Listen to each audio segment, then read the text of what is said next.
willkommen im Podcast vom 20.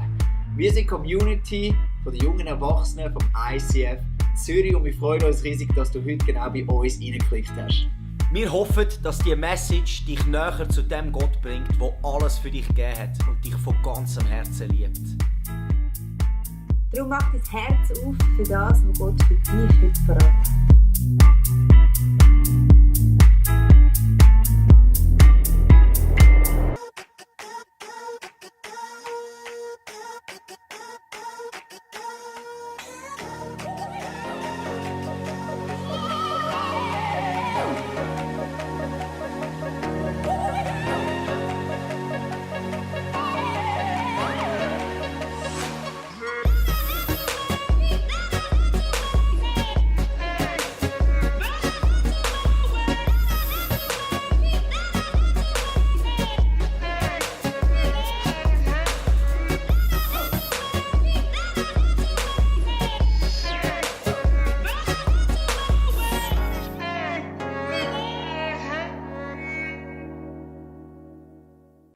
Hallo zusammen, geht's euch gut?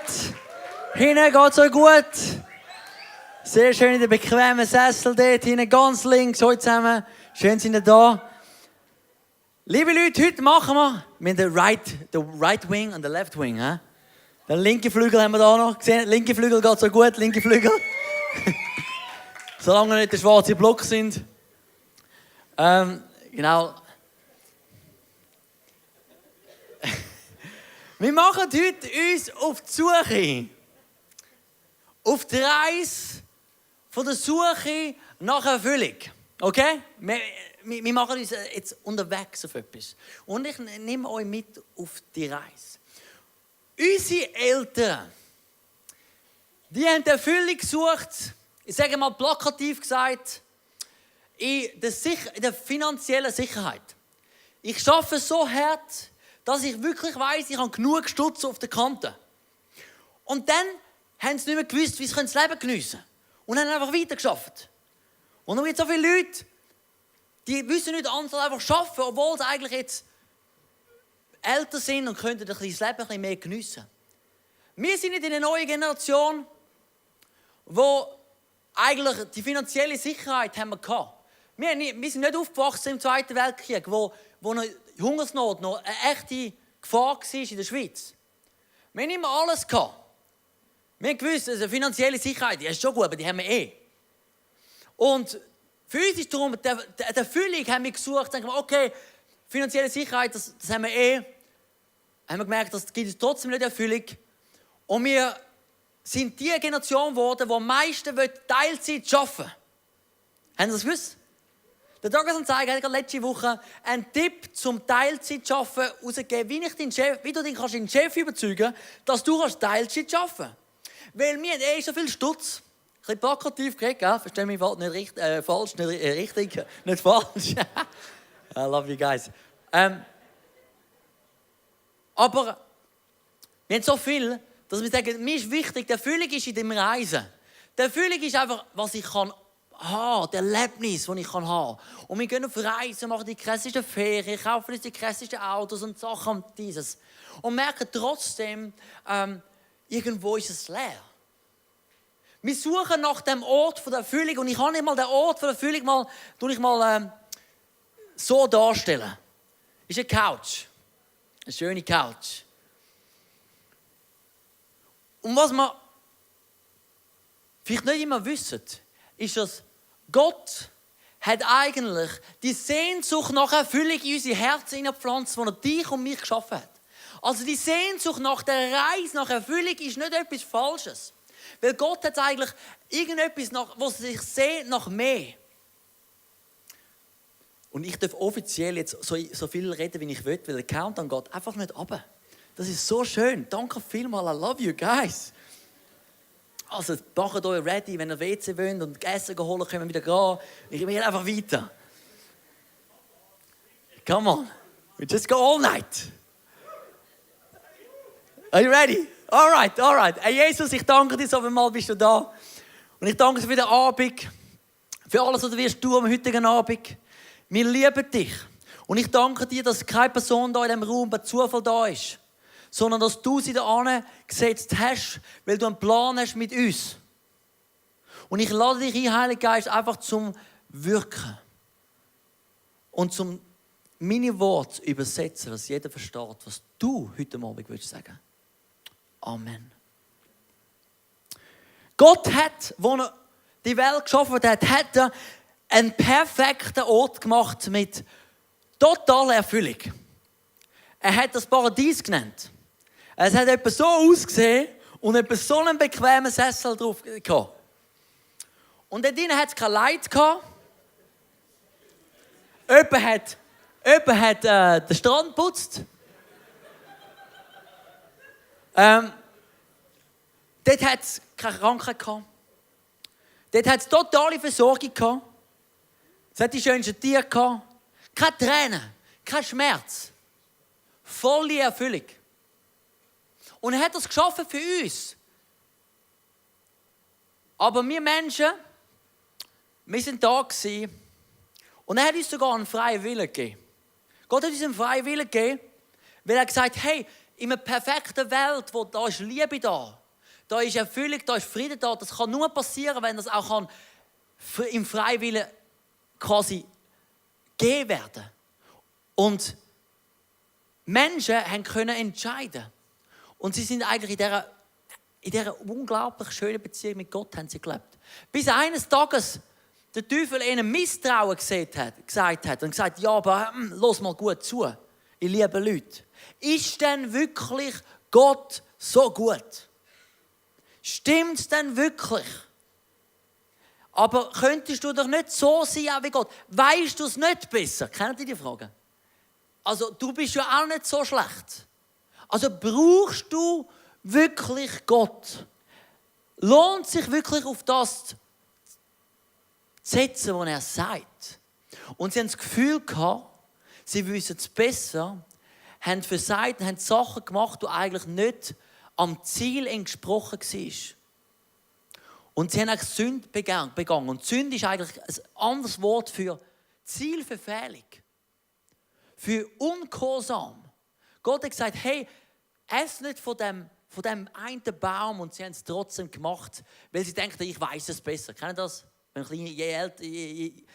meine Kinder haben immer das Gefühl, sie wissen es besser. Aber eigentlich meine ich so nur gut mit ihnen. Und sie müssen den perfekten Ort verlassen. Weil in dem perfekten Ort vertreibt es die Sündverfehlung nicht. Und ab dann ist eigentlich ein düsteres Kapitel, hat sich aufgelöst in der Menschheit. Es ist ein Zerbruch passiert. Und wir wollten zurück an den perfekten Ort, aber haben nicht mehr können an den perfekten Ort, weil plötzlich ist er zu gewesen. Durch unsere eigene egoistische Handlung haben wir uns eigentlich rausgenommen aus dem Ort, wo Gott uns eigentlich immer hat wollen haben. Es war immer seine Absicht, dort zu sein. Und sie haben plötzlich nicht mehr Zugang gehabt.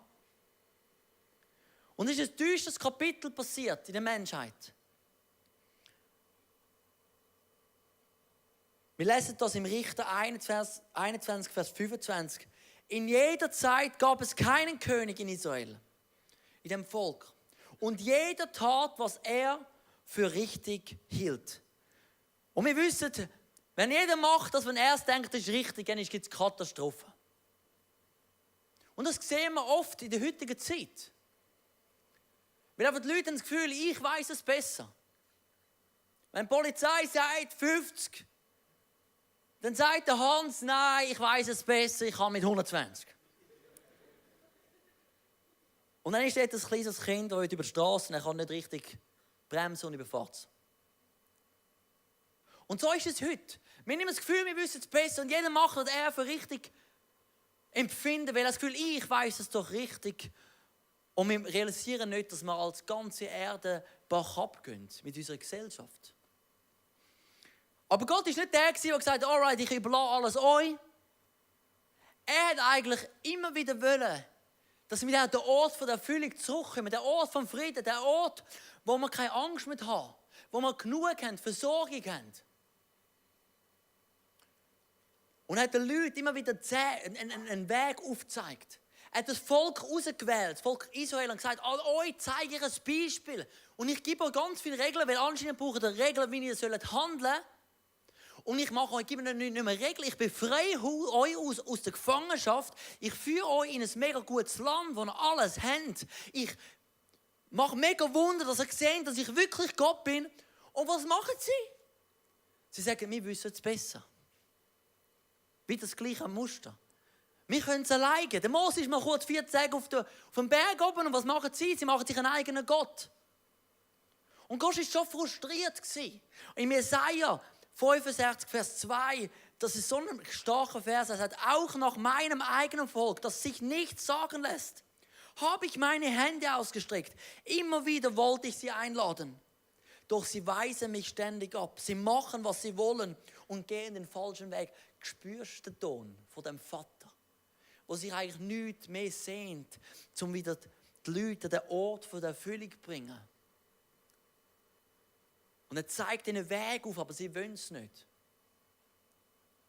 Der Schmerz von dem Vater ist ein Schmerz von dem Vater. Aber er hat nicht aufgehört dort. Er hat nicht gesagt, alright, ich habe es einmal versucht, ich höre auf. Er hat zu Leuten geredet. Zum Beispiel zu jemandem wie du, Eliano, gell? Und er hat Prophetie gegeben. Zu so komischen Propheten. Nicht wie der Eliano. Hat er Bilder gegeben. Von einer Zeit, wo wieder die Erfüllung da ist. Von einem zweiten Paradies. Von einem Ort, wo wieder Frieden da ist. Wo wieder Gesundheit da ist, Versorgung da ist. Und sie haben geträumt von dem Moment, wo das wieder passiert, wo Gott sie in das Land hineinführt, in den Platz hineinführt. Wo er wieder regiert, wie damals mal im Paradies. Und sie haben eine Hoffnung gehabt. Und die einen haben die Hoffnung verloren, aber die Propheten haben immer gesagt, eines Tages wird es wieder so einen Ort geben. Hören nicht auf, glauben. Es gibt wieder so einen Ort. Und dann etwa vor 2000 Jahren ist Gott in einer Person von einem Mensch auf die Erde gekommen durch Jesus. Und das war der Moment, wo all die Propheten gesagt haben, hey, eines Tages, da wird mal etwas wieder Neues passieren. Und Jesus ist auf die Welt gekommen, um uns Menschen zu zeigen, wie wir wieder leben können. Wie wir wieder Beziehung haben mit dem Vater. Er hat den Himmel Stück für Stück auf die Erde gebracht, wo überall er angekommen ist, sind plötzlich Kranke gesund worden, sind Depressive, sind befreit worden, dämonisch Besetzte sind befreit worden, Leute, die keine Hoffnung hatten, die keine Zukunft hatten, haben eine neue Hoffnung bekommen, eine neue Zukunft, eine neue Bestimmung. Und hat angefangen, hat sich plötzlich wieder etwas aufgetan. Dort hat es natürlich verschiedene Leute gehabt, wie auch heutzutage. Es hat die Leute gehabt, die gesagt haben, ja, der Jesus. Also, der interessiert mich nicht. Gleichgültig sind es.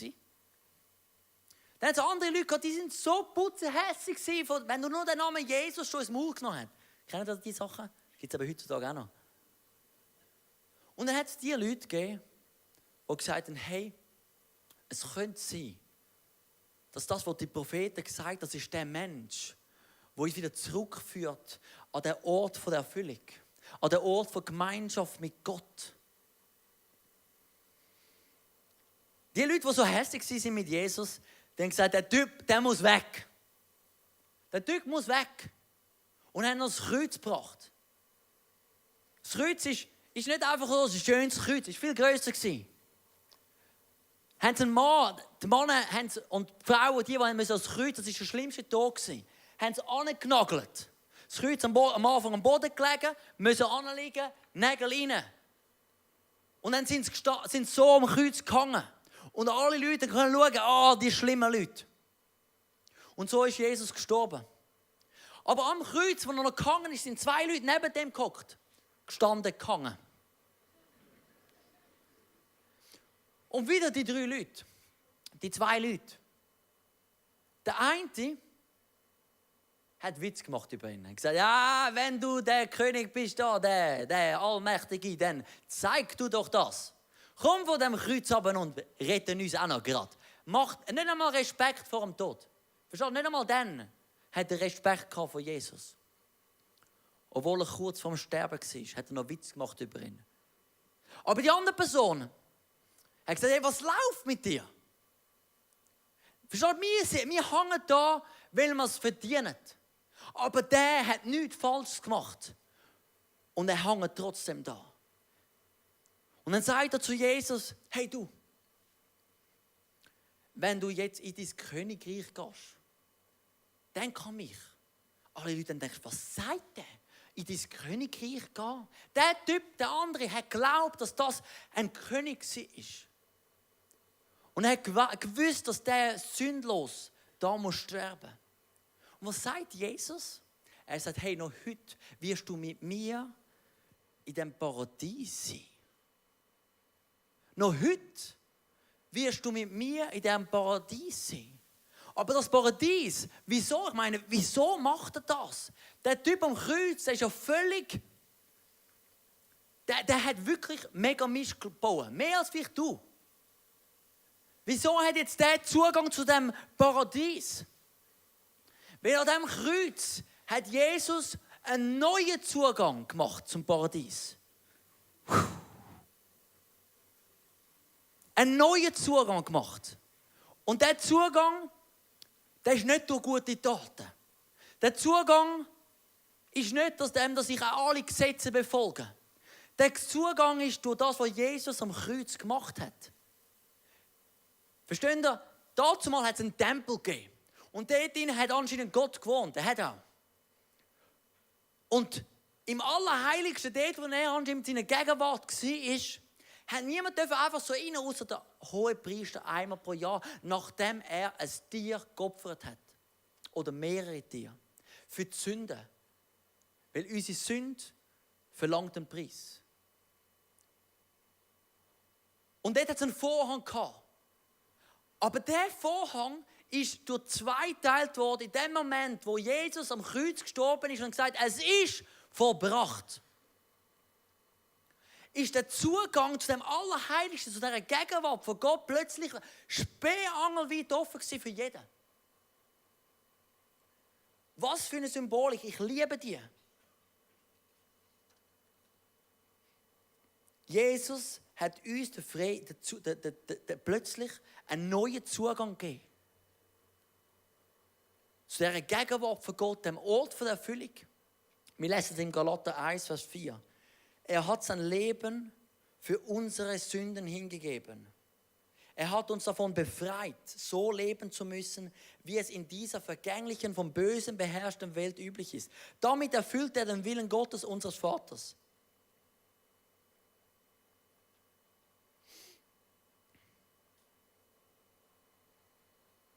Der Ort der Erfüllung ist ein Ort vom Frieden. Der Ort, wo wir wirklich wieder keine Angst haben müssen. Der Ort, wo wir so sein können, wie wir sind.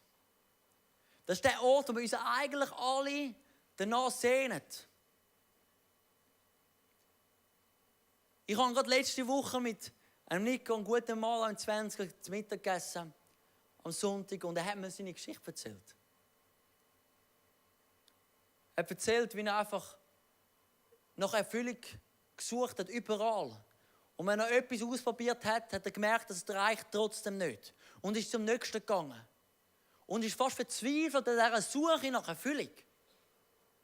Bis eines Tages einer ihn in 20 eingeladen hat. Und er war da rein und er ist ein taffer Typ, wenn er ihn kennenlernt. Er hat einfach angefangen zu brüllen. Er hat nicht gewusst, wieso. Ich habe ihm heute gesagt, hey, weißt du wieso, gell? Das war die Liebe vom Vater, von Gott dem Vater. Das ist eigentlich der Ort vom Frieden, von der Erfüllung. Wo du dir plötzlich wieder begegnet hast. Und er hat Jesus in seinem Leben aufgenommen.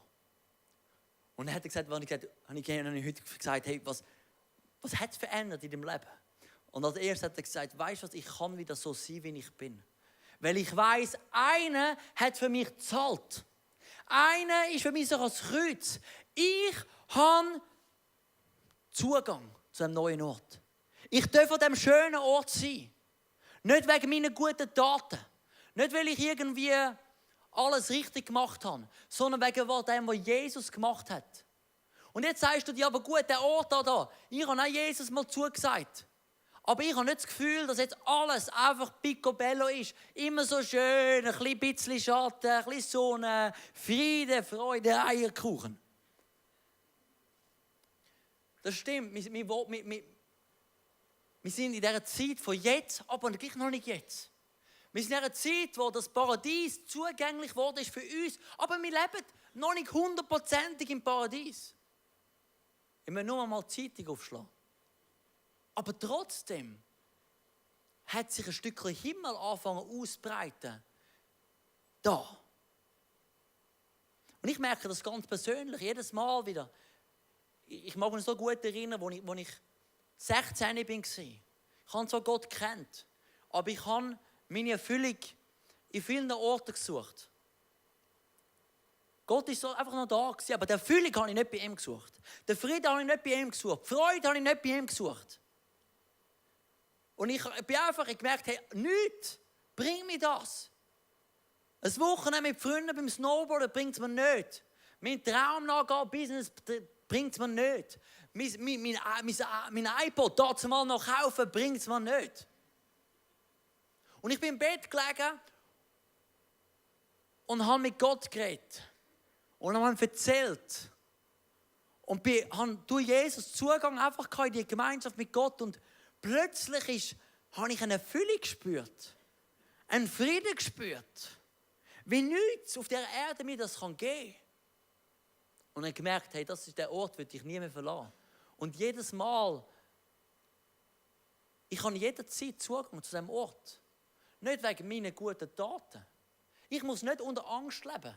Hey, meine lieben Freunde, ich habe nicht Angst vor dem Sterben, weil ich weiss, wenn ich sterbe, dann wird das, was ich jetzt ein bisschen ab und zu erlebe, und jeden Tag mehr, dann wird das 24/7, die ganze Zeit, das meine Erlebnisse sein. In der Bibel sagt es, hey, dort, wo ihr hingeht, das wird ein Ort sein, wo keine Tränen mehr da sind. Da wird deine Tränen werden abgewischt. Was für ein schönes Bild.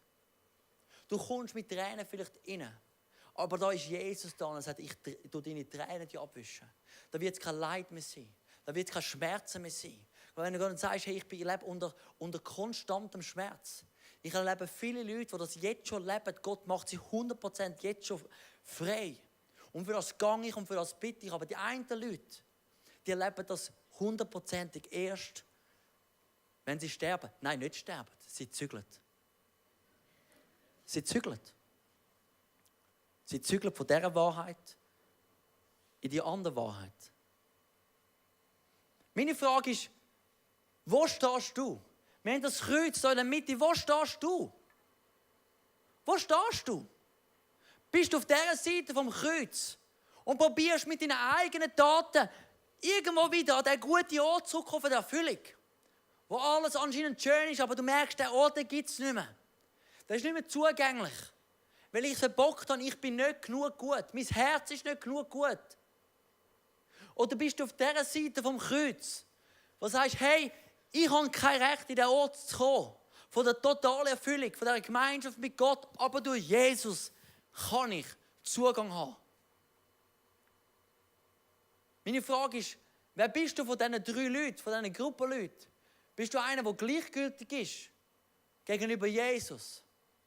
Bist du einer, der sogar fast wütend ist über Jesus? Oder bist du einer oder eine, der sagt, es ist meine Rettung? Es ist meine Rettung. Das Kreuz ist meine Rettung. Was Jesus macht, ist meine Rettung. Ich folge ihm nach. Dort habe ich meine Erfüllung. Ich möchte eine Geschichte erzählen. Vielleicht kennt ihr den Film Unbroken. Angelina Jolie hat den gedreht und es geht um einen Mann, den Louis Zamperini. Ein wunderbarer Mann. Er ist gestorben 2014. Und ich habe heute von ihm gelesen. Da sagt er, ich hatte viele Herausforderungen in meinem Leben. Aber die größte Herausforderung war, nicht meinen Platz im olympischen Team zu ergattern. Er war auch nicht, einen Kampfflugzeugabsturz im Pazifischen Ozean zu überleben. Es war nicht einmal die 2 Jahre, die ich im japanischen Konzentrationslager verbrachte. Er ist gefangen worden von den Japanern, weil er ist abgestürzt im Ozean dort. Er hat überlebt und dann ins Konzentrationslager. Die größte Herausforderung war an einer Evangelisationsveranstaltung von Billy Graham in Los Angeles in 1949. In dieser Zeit war unsere Ehe unter großem Druck.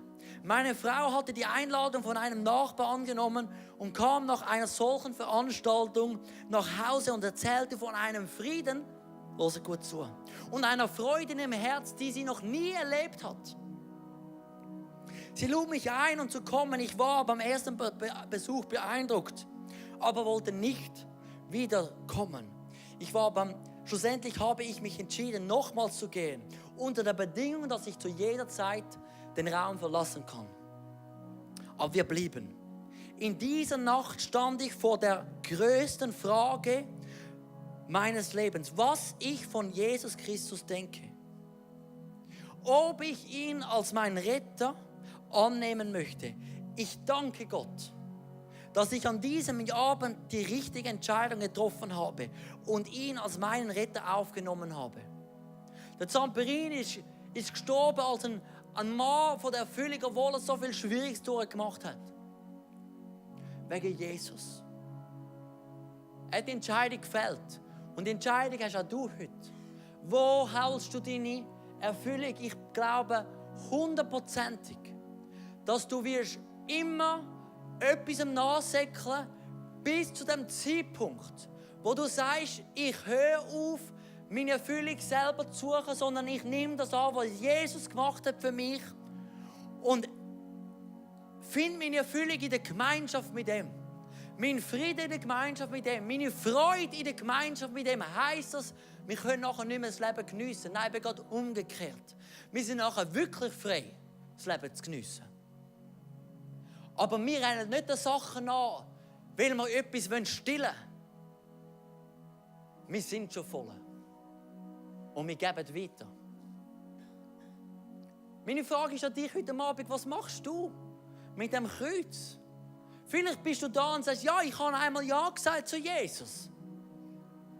Aber wenn ich ehrlich bin, suche ich meine Erfüllung selber zu stillen. Wenn ich ehrlich bin, dann ist mir die Beziehung mit Gott, mit Jesus, ist mir nicht so viel wert. Und ich habe das Gefühl, es ist nicht so wichtig. Ich habe das Gefühl, ich habe meine Erfüllung hole ich selber. Dann lade ich dich ein, heute Abend und sage, hey, ich höre auf. Ich merke, es geht nicht. Und dann fängst du wieder an, Jesus dein Leben zu erfüllen. Und vielleicht bist du da rein. Und Jesus ist gleichgültig. Du bist gleichgültig gegenüber Jesus, vielleicht bis jetzt. Vielleicht bist du sogar ein bisschen hässig. Du weißt nicht einmal, wieso genau, aber du bist einfach ein bisschen hässig. Ich sage dir, Jesus liebt dich. Und er ist gestorben auch für dich an dem Kreuz, dass du Zugang hast zu diesem Paradies. Nicht nur da auf der Erde, aber auch wenn du stirbst, kannst du Hoffnung haben, wo du über den Tod geht. Das ist wertvoller als alles, was die Welt dir geben kann. Ich habe nicht mehr Angst vor dem Sterben. Ich habe nicht mehr Angst. Weil ich weiss, wohin ich gehe. Weißt du, wohin du gehst, wenn du stirbst? Lass uns unsere Augen zumachen. Ich möchte einfach die Frage in den Raum stellen. Und die kannst nur du für dich beantworten, nicht der Kollege links oder rechts. Darum geht es gar nicht um wer links oder rechts von dir hockt. Sondern die Frage ist, was machst du mit dem Kreuz, mit Jesus? Wer ist Jesus für dich?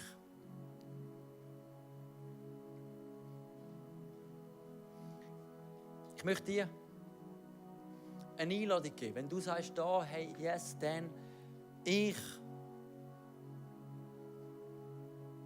habe selber probiert, mein Leben zu füllen. Obwohl ich Gott kenne, habe ich es probiert selber. Wenn du das bist, während alle die Augen zu haben, dann möchte ich dich bitten, wenn ich sage, dass du deine Hand erhebst. Und wenn du da rein bist jetzt, du bist vielleicht noch nie, hast das Jesus angenommen als dein Retter. Du hast noch nie gesagt, Jesus, ich brauche das, was du da gemacht hast am Kreuz für mich. Dann möchte ich auch für dich beten und lade dich ein, um deine Hände zu heben. Also wenn du eine von diesen 2 Gruppen bist, während du alle die Hand hast, alle die Augen zu haben, erhebe deine Hände, dass ich sehe, mit wem ich beten kann heute Abend. Von vorne danke ich sehe, da danke, hinten. Mutig, während wir alle die Augen zu haben. Wenn du das bist, erhebe sie so, dass ich es sehe.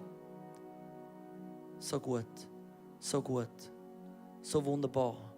Gibt es noch andere Leute, die sagen, das brauche ich eigentlich dann. Eigentlich brauche ich das. Ich habe immer probiert wegzuzecken, aber eigentlich brauche ich das. Bist du da, dann heb deine Hand auf. Danke, so gut. Wow, come on. Wegen dir ist Jesus gestorben am Kreuz. Weil er dich liebt, weil er will wieder, dass du Erfüllung haben im Leben. Tiefe Erfüllung.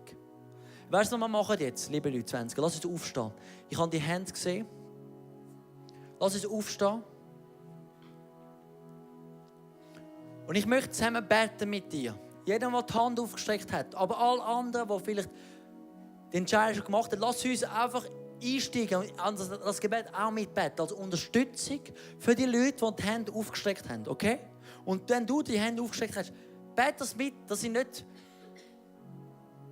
das die einzigen Worte, aber sie kann dir Hilfe sein, um deinen Herzenswunsch formulieren und Gott zu sagen, okay?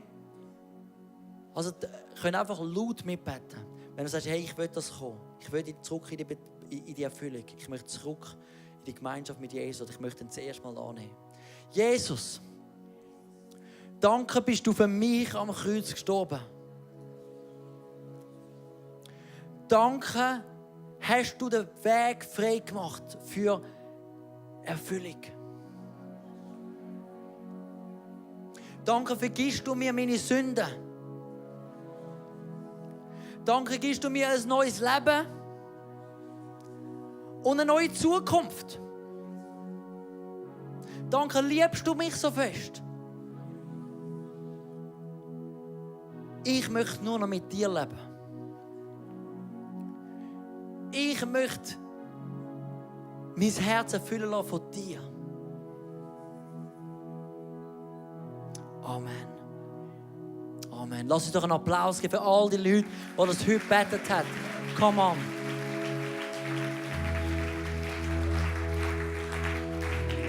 Also, schau, was wir jetzt machen.